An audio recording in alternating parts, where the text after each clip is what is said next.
फरीदाबाद में प्रदर्शनकारियों ने की आतंकवादी के खिलाफ नारेबाजी, दिवंगत सैलानियों को दी श्रद्धांजलि। जम्मू से सटे पंजाब में पुलिस अलर्ट, चेकिंग के बाद वाहनों को दी जा रही है एंट्री। जालंधर के केजीपी हाईवे पर भीषण सड़क हादसा, मथुरा जा रहे श्रद्धालुओं की बस ट्रक से टकराई, हादसे में 9 लोग गंभीर रूप से घायल। फरीदाबाद में एक कर्मचारी ने गंवाई जान, ट्रेन के आगे कूद कर दी जान। नमस्कार, आज की खबर देख रहे हैं आप, मैं हूं आपके साथ यशस्वी पाठक। आइए दिखाते हैं आपको पंजाब की अहम खबर। कश्मीर में सैलानियों के कत्लेआम के खिलाफ फरीदाबाद में विरोध प्रदर्शन हुआ। देवसेना जिला अध्यक्ष संजीव कुशवाहा ने इसे कायराना हमला बताया और दोषियों पर कड़ी कार्रवाई की मांग की। हरियाणा के करनाल निवासी एक नेवी अफसर की भी इस हमले में मौत हुई, जिसकी हाल ही में शादी भी हुई थी। नवदीप सेना, बता दें आपको कि नवदीप सेवा समिति और राष्ट्रीय सनातन सेवा सहित कई संस्थाओं ने आतंकवाद के खिलाफ शोक प्रस्ताव पास कर श्रद्धांजलि दी। सभी ने केंद्र सरकार से आतंकवाद को जड़ से खत्म करने की अपील की है। मैं संजीव कुशवाहा, देव सेना का जिला अध्यक्ष। बड़ी बर्बरतापूर्व से उन्होंने जो 26 हमारे हिंदुओं को किलिंग टारगेट किया गया, हिंदू का नाम पूछकर, उनकी जाति पूछकर, और उनके बाद जब उनको मौत के घाट उतारा गया, उससे पहले उनसे कलमा पढ़ाया गया। बड़ी निंदनीय घटना हुई है। और हम सभी लोग, और सबसे बड़ी बात यह है कि करनाल का भी एक हमारा साथी इंडियन नेवी से, उसके साथ भी हुई हादसा, जबकि उसकी शादी अभी 6 महीने पहले ही हुई थी। तो हम लोग के लिए, हरियाणा वासियों को बहुत बड़ी दुखद घटना है। और हम देश के प्रधानमंत्री, गृह मंत्री से निवेदन करते हैं कि जिस प्रकार से उन्होंने हमारे 26 हिंदुओं को मौत के घाट उतारा है हिंदू जानकर, उसी प्रकार से उनको भी जो TRF जो संगठन है, जिससे इस आतंकवादी संगठन ने जो जिम्मेदारी ली है, उसको बुरी तरीके से खत्म किया जाए, नस्तानाबूद किया जाए और उसको बिल्कुल समाप्त किया जाए। उनको एक एक को चुन चुन कर मारा जाए। भारतीय सरकार से हम लोग निवेदन करते हैं। देखिए, ये बहुत दुखद घटना है। इस तरह की घटना को अंजाम देने वालों को जड़ से ख़त्म कर देना चाहिए। तो हम ये चाहेंगे, सरकार से ये भी निवेदन करेंगे कि जो भी ये ऑर्गेनाइजेशन है, इसको बिल्कुल जड़ से ख़त्म कर देना चाहिए। इनका कोई भी एक भी आदमी रहना नहीं चाहिए। इस कल के दुखद जो घटना हुई है, इस पे मेरी सरकार से हाथ जोड़कर विनम्र अनुरोध है। मोदी साहब, आपको 2014 से इस देश ने इसी भरोसे पे आगे बढ़ाया था कि आप हिंदुस्तान के लिए एक हिंदुस्तान के नारे को आगे बढ़ाओगे और हिंदू को आगे बढ़ाओगे। लेकिन आज हम 15 साल 20 साल पीछे भी हम उसी प्रक्रिया से आज भी वहीं पे खड़े हैं जहां हम 15 साल पहले खड़े थे। जिस घटना के साथ हमारे नौजवान साथियों को अभी हाथ की मेहंदी नहीं छूटी है, उन्होंने हाथ की चूड़ी फोड़नी पड़ रही है, तो मैं रिक्वेस्ट करूंगा अमित शाह जी से, मोदी साहब से, प्लीज अब जागो और हिंदू को हिंदुस्तान का एक जो दर्जा है उसको पूरा करो। इन आतंकवादियों से हमें छुटकारा दो। हम आज जितने दुखी हैं, हमारी पीढ़ी आज से ज्यादा चिंतित है आज के आने वाले टाइम को लेके।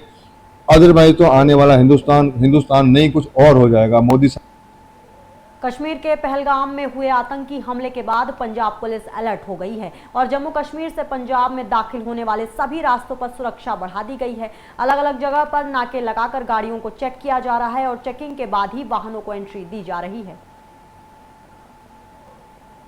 फरीदाबाद में जालंधर से मथुरा वृंदावन तीर्थ यात्रा पर जा रही श्रद्धालुओं से भरी एक बस केजीपी हाईवे पर दर्दनाक हादसे का शिकार हो गई। ये दुर्घटना तब घटी जब बस एक खड़े ट्रक से पीछे से जाकर टकरा गई। टक्कर इतनी जबरदस्त थी कि बस के आगे का हिस्सा बुरी तरह क्षतिग्रस्त हो गया और खिड़कियों के शीशे तक चकनाचूर हो गए। हादसे में बस चालक और कंडक्टर समेत लगभग 9 लोग घायल हो गए हैं, जिनमें कई महिलाएं भी शामिल हैं। घायलों को तुरंत नजदीकी अस्पताल में उपचार के लिए भेजा गया, जबकि कुछ की हालत गंभीर होने के कारण उन्हें बल्लभगढ़ स्थित सिविल अस्पताल रेफर किया गया है। सूचना पर पहुंची पुलिस ने ट्रक चालक के खिलाफ कार्रवाई के लिए टोल प्लाजा के CCTV फुटेज खंगालने में जुटी हुई है।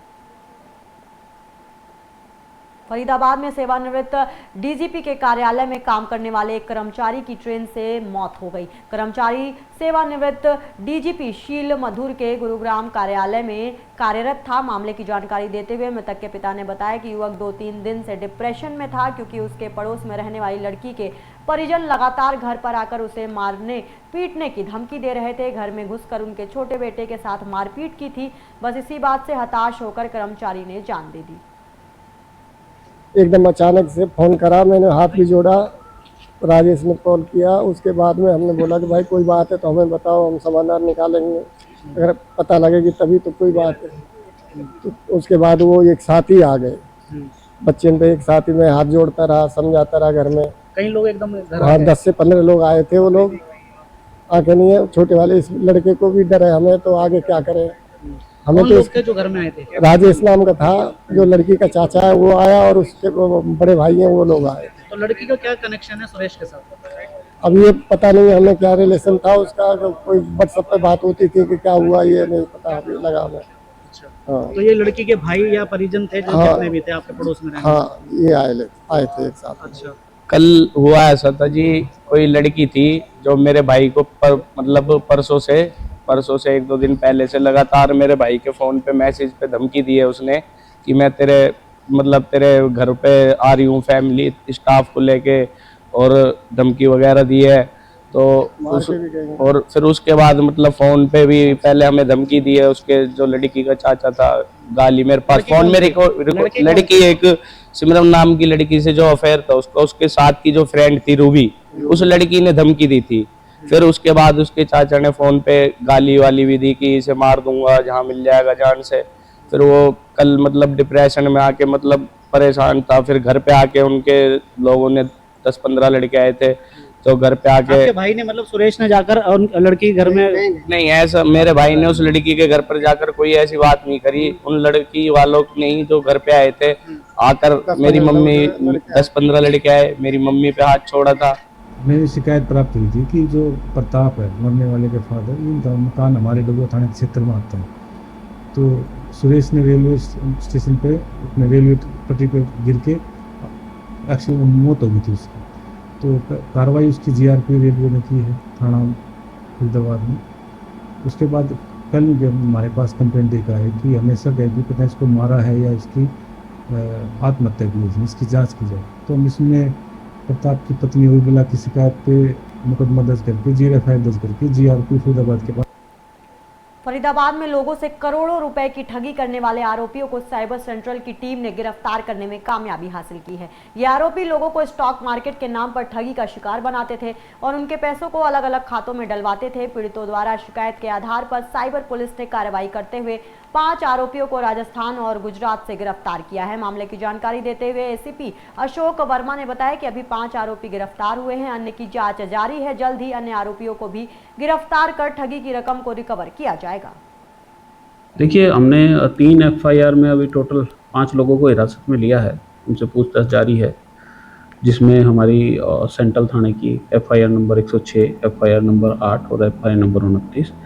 इन तीनों ही एफआईआर में प्रलोभन दे के इन्वेस्टमेंट के नाम पे और बड़े मुनाफे का फ़ायदा दिखाकर और उनसे पैसे की ठगी की है। और ये करीबन तीनों ही एफआईआर का अगर हम ग्रैंड टोटल करें तो अराउंड 150 CR बनता है। तो उसमें से हमने 5 आरोपी अरेस्ट कर लिए हैं, इनसे पूछताछ जारी है और जिन और आरोपियों के बारे में पता चलेगा उनको भी जल्द। पंजाब के अहम खबरों में बस इतना ही। बाकी के अहम खबरों के लिए आप देखते रहिए आज की खबर।